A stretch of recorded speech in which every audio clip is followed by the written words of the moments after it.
When I'm dating someone, what gives me the ick is when a guy doesn't do like, I guess like traditional like gentleman stuff, like open the door for me or pay for the first meal and stuff like that. I'm kind of into all that stuff, so I feel like it's more of like a respect thing. Like if you just kind of start with being like a gentleman. To date, I mean, guys don't court anymore. They don't court. Take me out to dinner. Say you're gonna pick me up at a certain time. Yeah. I remember dating should be an event, you know? Yes. You like the guy, so you want to get pretty for him, so you spend all day in the Yes. spa. What happened to that? I don't know. Nah, I hear what you're saying, but here's the thing. Guys stop courting because they got tired of doing all that work just to get told they're not doing enough anyway. Men were putting in effort, planning dates, dressing up, and half the time it still wasn't reciprocated. So a lot of guys just said, why bother?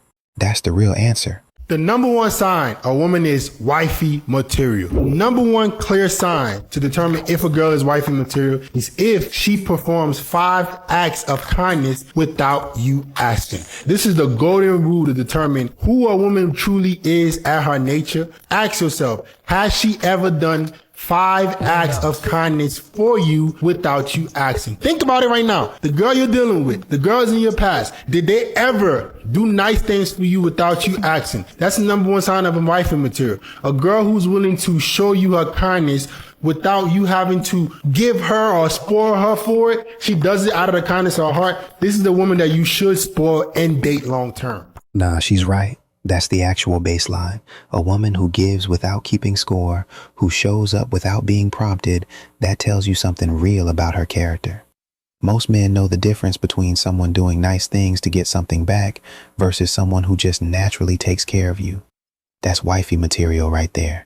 If your girl says, I hate this guy, I can't stand him, he's so annoying, she's in love with him. She's infatuated with him. Minimum, she's attracted to him. Minimum. It's just like all the man haters that'll come on this app and talk about how much they hate men. They're the ones that are actually obsessed with men because they have men centered in their life. And it really comes from an internal place of anger towards men because of men in their personal lives in the past that have not lived up to what they wanted. All in all, because I think that many times this is true. If a woman is obsessing about a man, whether it's positive or negative, she likes the guy. What's going on, fellas? Don't forget to like and subscribe to the channel. Leave a comment down below. Let's get back to the video. The type of man that exceeds within cold approaching women are the ones that are in and out and they don't linger. No woman wants a man to pull out a seat if she's at a coffee shop and sit down. No woman wants a conversation to go on for over 5 minutes. If you're interested in her, let her know. Introduce yourself, ask her if she has a boyfriend, and that will give you your answer in itself. If she's interested, you will know. You will leave with her Instagram, her number. If not, you don't take it personally and you move on with your life. And this man will always come out successful because he went after what he desired. And that's a part of masculine nature. If you ignore, you're not going to feel like you're growing. So you might as well do the uncomfortable thing and get the answer you're looking for. Women keep women single. Single women cannot stand when any of their friends get into a relationship because they need their friends to support their bad behavior. This is even worse when a woman is married. A married woman's single friend will do everything and anything in their power to get the friend to leave her marriage. Anything the married woman shared with her single friends, the single friends will find a way to get her to view it in a negative way. Anything the man does will be criticized and scrutinized. It is the goal of single women to get her friend in a relationship or a marriage or to leave so that the women can be single again. That is why I always say all the time that women sabotage each other's relationships. Yeah, that's right. A lot of women don't realize their own friends are sabotaging them more than anything else. The single ones need misery for company, so they'll tear down a man any chance they get, find problems that don't even exist just to pull their friend back down. It's easier than dealing with their own situation. That's a real pattern people don't talk about enough. Internet got the world in a frenzy, bro. Like, definitely. I'm glad. You see a fine chick, just know it's 1,000 dudes on her heels, bro. It's 1,000 dudes in that inbox. Oh God. So the nice little pretty girl who you would have met at Target or met at Walmart or Kroger and be like, yo, what's up? I'm taking you on a date. There's so many obstacles now because it's 1,000, 2,000 people in that inbox, bro. Slowing the process down. So you can't even really get to know her the way. She can't even make up her mind. She can't make up her mind because it's 1,000 dudes in that inbox, and she's not gonna take the time to get to know you like that. Unfortunately, that's just the way the world is, bro. We live in a microwave world, bro. Nobody's putting it in the oven and preparing it. Everything is microwave, fast, quick, in a hurry. And that's how dating is. And that's why everybody's single. And that's why everybody's miserable. And that's why everybody out here talking about, I'm looking for something real. No, you not. Because you entertaining 2,000. Oh, God. And then, you have so many women out here that are just weird. They're just weird. Oh, there's no reason to approach me. There's no reason to be around me, except to just have normal human interaction. There's so many women that complain about men not approaching, and men, not even for approaching, not even for dating purposes, but they just be social, man. I don't want to talk to women all the time. I want to talk to some guys. I want to see what they're up to. Well, whenever you guys talk sideways, whenever you guys talk crazy, what are you expecting a man to do? What do you think a man is going to be doing? You think a man is going to be walking up to you if you're not friendly? I mean, guys, come on, man. It's not rocket science. As a wife, one of my main priorities is making sure that my husband feels good about coming home, not just physically, emotionally. I want this space to be where he feels respected, supported, valued, and at peace. The world already throws enough at him. I want home to be his calm. It's not about being perfect. It's about being intentional, about making sure he feels appreciated and never taken for granted. That matters to me every single day. Marriage isn't always easy, but it is worth showing up for with love, softness, and effort. Because when a husband feels peace in his home, he pours that peace right back into his wife, his kids. And that's the kind of home I want us to build together. One that feels like an exhale at the end of a long day. Marriage takes work, but I'm all in. Caucasian women in the United States of America are in big trouble. They are having a very hard time, not only getting into a relationship, but keeping a man. I am no one's top priority. I'm just not. It's a fact. I'm not asking for pity.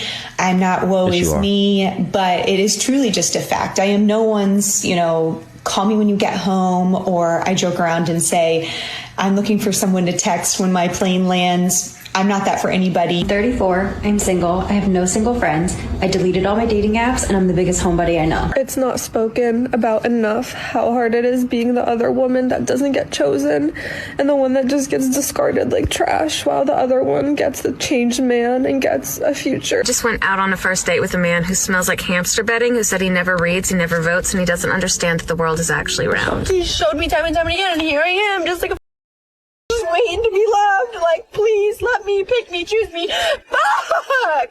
And I needed reassurance, and I needed him to say the right things. Your wife's not in love with you. She just loves the life you provide for her. Most married women are not in love. They just don't want to blow up their lives. They stay because they're loyal. They stay because they made a commitment and because it's the right thing to do. They took vows, after all. But what they won't tell you is that they also stay because they're just managing the risk. They're not waking up every day choosing you. They're choosing the house. They're choosing the shared health insurance, the family image, having someone to open the pickle jar in the house. They're choosing not having to split their time with the kids. It's not love, it's asset protection.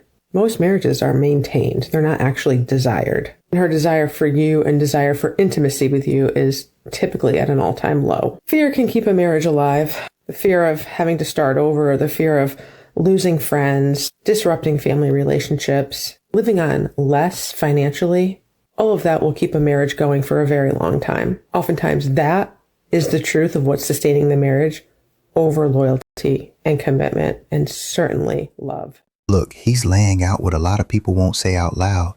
Most long-term marriages aren't held together by passion or daily choice.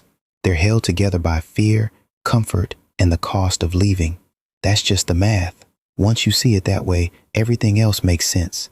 The lack of effort, the resentment building quietly, A woman staying because the alternative is worse isn't the same as choosing you. Why do you think most women are struggling with meeting men that are chivalrous? I think because I think that there's a struggle in the sense that we have to be independent and that we don't need to have someone open our door, and we have to be these strong, independent women, and we still can, but we can also have someone take care of us, and that's okay. But I think that's what it is. It is that struggle that we have to say, no, I don't need that, but it's nice to have it. Well, why do you think women want to be so independent? Because we have fought for our independence for so long. I think that's what it is. And so we independence from what? I think from men. Well, why? Because men and for so long have determined our history. And so I think to be able to say, like, no, I am going to determine my own history is what has been fought for so long. But I think that it's okay to know that you can be independent and you can be a strong woman on your own, but still have someone love you and take care of you, and there can be that balance. Men and women, and there's some ishy in here, okay? Because especially as our hormones change, as women age, we become more focused on producing results, more oriented that way. We can become more focused. But in general, estrogen will produce a diffuse awareness in women. To men, we appear scattered. Put a man on estrogen, he knows exactly how he got that way. Our brains are configured to scan for safety. Am I safe? Am I safe? Are my children safe? Are we safe? Are we safe? No matter what we're doing, there's part of us that's paying attention to safety. That is not true for men. Single focus has them pay attention to, what am I going to produce next? What is there to do next? What am I producing next and next and next? First things first, not the multitasking that diffuse awareness has us do.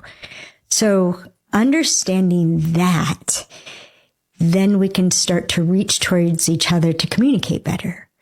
Because anyone focused on productivity, their communication is going to be for the purpose of productivity. Hand me that. A lot of these modern women have to make the first move, and they hate it. It's not a very good experience for them. A lot of these modern women grew up thinking that men are supposed to do all that, and men usually did. They usually did. But men stopped doing that. So now you have to put yourself out there. You have to risk rejection. You got to initiate. And now you're realizing, oh shoot, maybe it's not that easy. They just made it look that way. Maybe, just maybe, now that I'm approaching, there were some things that I did and some ways that I acted that were completely out of line. Maybe men were doing the right thing, but because I had some bad sushi that night, I acted out of character and I tried to clown him because my stomach was hurting. My bad. A relationship won't work unless the guy likes the girl just a tiny little bit more. He has to like her just the tiniest bit more for it to work in the long haul. So it would make sense if a guy really wanted to get to know you, that he would go leaps and bounds to get to know you. And when did that shift? Because back in my mom's era, if a guy wanted to take you out on a date, he had to go up to you, he had to get your number, he had to go through lengths to try to talk to you, even if you weren't interested at first. How my parents met? They met at a bar, and my dad asked for my mom to dance. My mom was like, get out of here. She wanted nothing to do with him. If he had just left and listened to her, they would have never gotten married. They would have never had kids. But he was persistent. He wanted to take her out on a date so badly. He was like, what do I have to do to take you out on a date? She was working late their first date, so he went to her work, picked her up, prepped a dinner, took her to a park, just plan the whole thing. Because if a man persisted like that in today's dating world, he would at the very least be called a creep. And at the worst, he'd be going to jail. That is the reality that a lot of men face. So that in combination with the fact that women are not really reciprocating effort and they're not treating men very well right now, there is a large group of men that are saying that it's just not worth it. And they would say that women have asked for it. They have asked men to leave them alone. So guess what, ladies? They're leaving you alone. Women oftentimes now are saying that chivalry is. The truth of the matter is, I don't believe that chivalry is. I experience chivalry all the time. A smile, a pleasant attitude, a thank you. All of those things send off the signals for men to say, oh, here is a woman. I should help. I should do the gentlemanly thing. But when you walk around with an attitude, with a kink in your neck, when you walk around just visibly looking unpleasant, men don't offer themselves because, frankly, why would they open themselves to that type of energy? So for the women out here who feel like, you know what, where are the days of men holding the door open for a woman? They exist. I experience them all the time. Stop looking at the entire world and saying, all of you are the problem, and come about it a bit differently. Try smiling. Try being nice. Try saying thank you. Women don't go above and beyond for thankless men either. Let's just call it what it is. Be a decent person. Be a welcoming person. Be a nice, kind person. And you'll get that energy back. I just want to talk about the men approaching women thing. If you are a man and you are watching this, you have to be not afraid to be rejected. That's part of the game. That's part of being a man. You have to be okay with being rejected. You can't be a beta. You have to go up to women and be fine if she says no. That's it. And it's not a reflection on you. She's just not into you if she says no. But go up to women. If you see a cute girl at the gym, there's ways you can go up to women that aren't creepy. Like, you can be like, hey, do you need a spot? Like, say something about their form, or just say hi. Just say hi. It's so easy. If a girl's looking at you at a bar, go up to her. She wants you. If you see a cute girl at a bar, go up to her. You don't even have to buy her a drink. Just say hi. Compliment something about what she's wearing. Compliment, her hair, anything. It's not that hard. It's very easy. So what? You want us to go up to you? So the girls have to not be scared to get rejected? That's what it's come to? Okay, lady. Well, if you're going to tell men what they need to do, then don't get upset when they expect you to go in the kitchen or do their laundry. And also, if it's that easy, why don't you go and do it and see how it goes? As women, it's not really our place to tell men what they need to do in the dating scene when they're the ones that have to do most of the work. Women will say they want men to lead, but then tell men what to do. I think at this point, women just have to take the L, stay home with their cats, and move on. That's it. Because when women are telling men that they need to man up, what they're telling them is they just need to simp and bend over backwards for them. I mean, this one might just be mad that nobody's approaching her anymore. Anyway, let me know what you think. Thank you for watching, and I'll see you next time. Bye. A lot of times for modern women, what really hurts them is that men, a lot of times, as modern women see it, men will choose the boring woman. Men will choose the regular woman, the woman that might not be all that in your eyes, right? But he's happy with her. She might not wear a lot of makeup.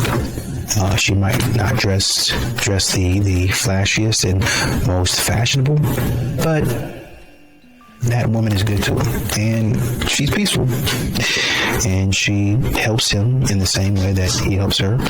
And so a lot of times now, men are choosing calm over chaos. They're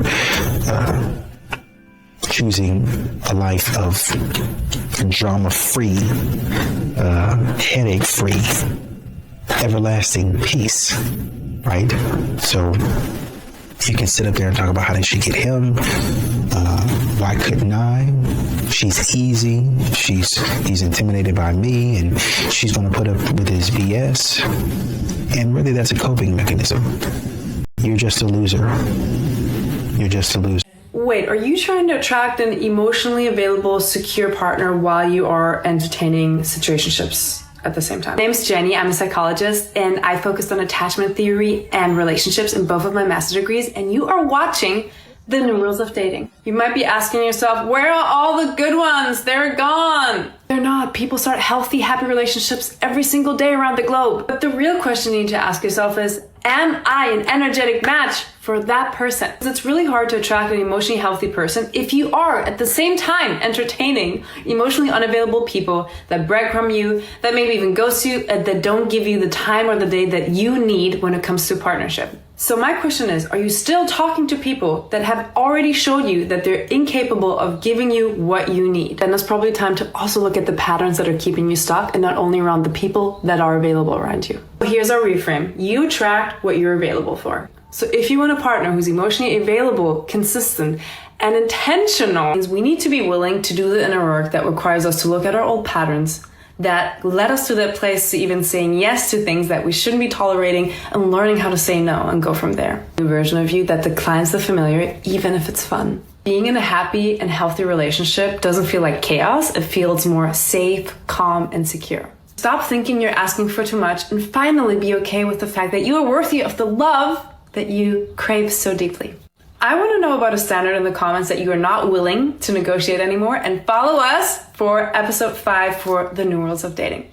I'm going to read off a profile that expresses a sentiment amongst women that I believe complicates the men as provider conversation. Female, late 20s, based in the US, hospital administration. Average looking in my opinion.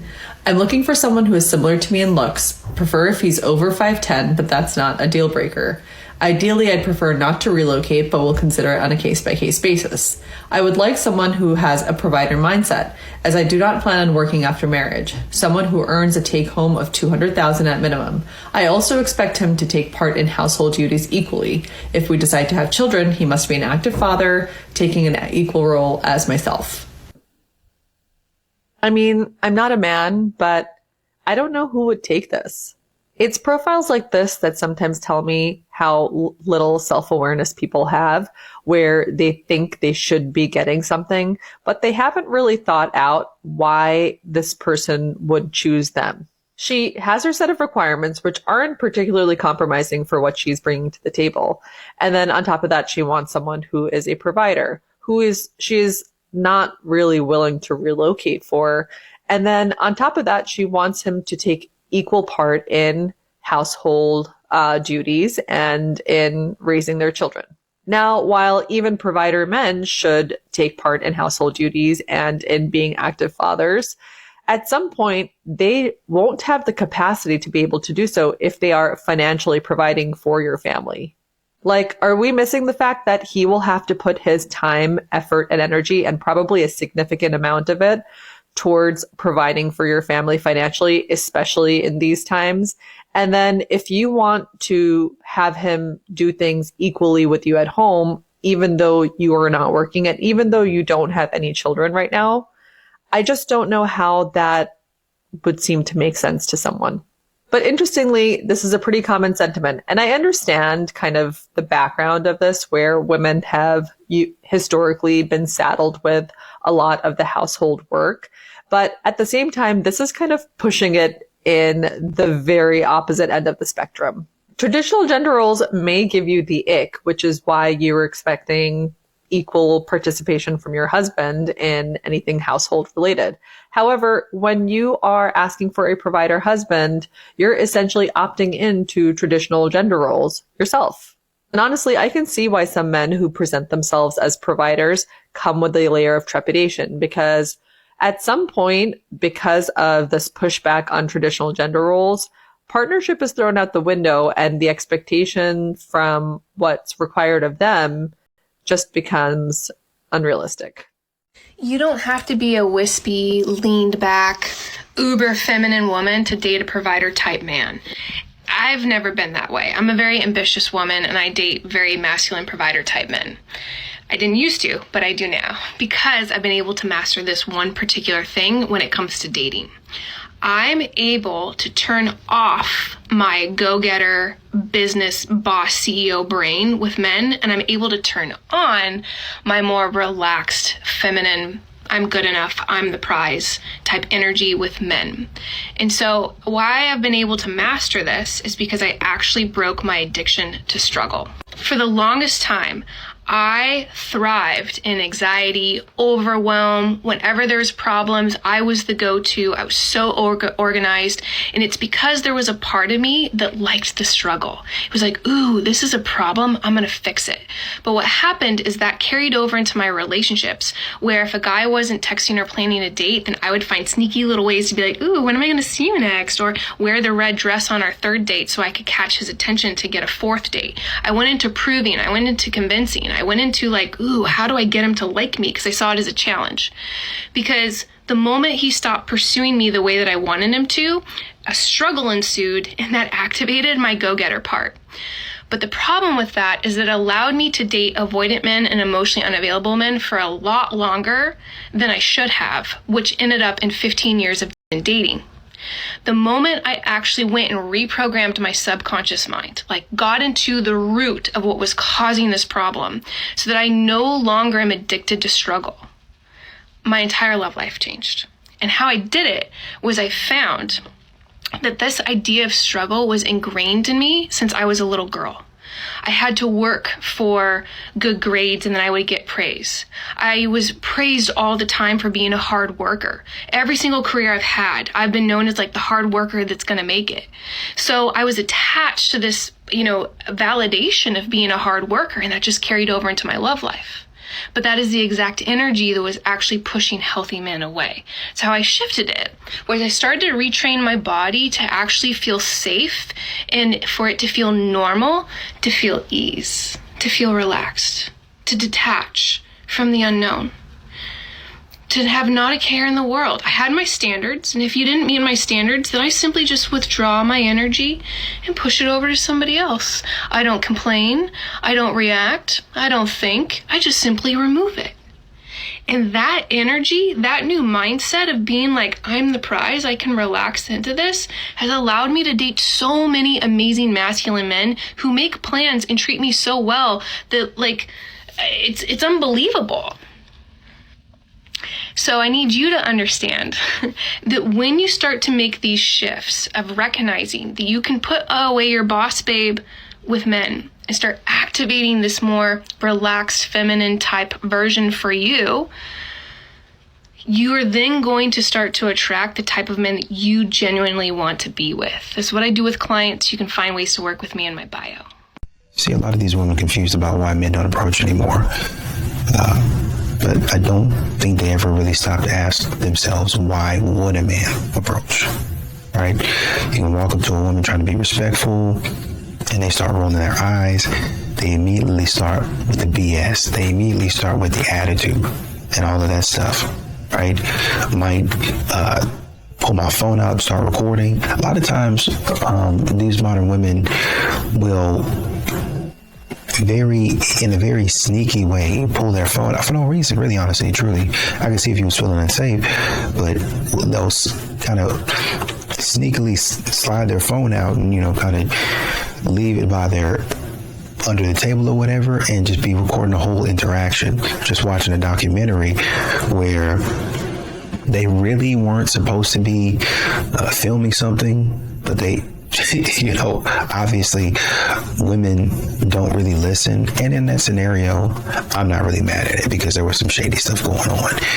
But a lot of modern women just record because they want to post and disrespect you. Like they want to clown you and stuff like that. And in those situations and scenarios, men are like, why would I sit up here and allow this? Why would I sit up here and allow this to happen to me? Why would I be a part of this? Most men are saying, no, I'm